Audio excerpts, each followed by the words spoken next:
तोहर पतली कमर काजू कतली लागे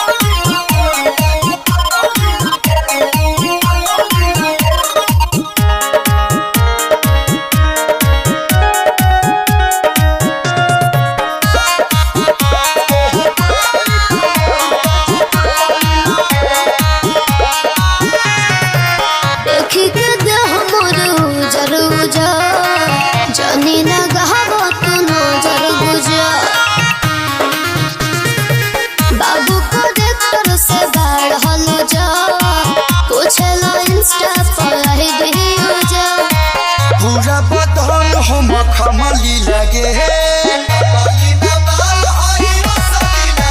तोहर पतली कमर काजू कतली लगे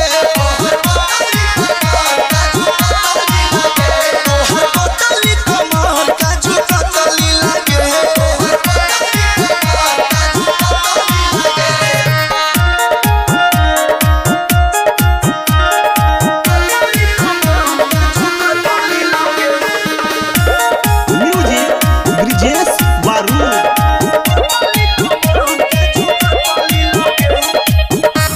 के हो जानी कुछ हो मारे लुचे आँख का चकोच हो अरे एक बेरी करी तो टच हो उसको तो हमके भेरी मच हो पानी बहरा से मीठ भक्ति भीतर से ढीठ बाबू मियां रा बैठ लेने रुपया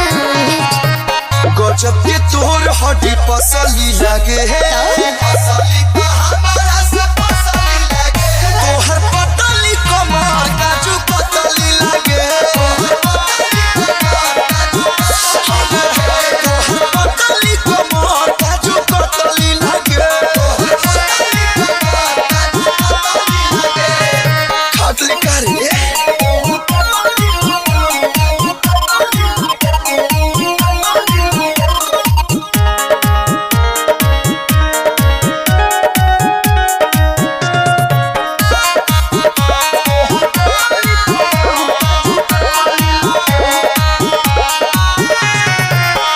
हिले जूती हो लागे लुलकी मारुति हो लागल चबनिया में लूती हो बोलो न कोई से बूती हो सुना ए मिठाई में मिठास कुछ खास बाटे हो नहीं तोहरा से हो तो भरा दस बाटे हो कलू अभी न हो बरसली लगे है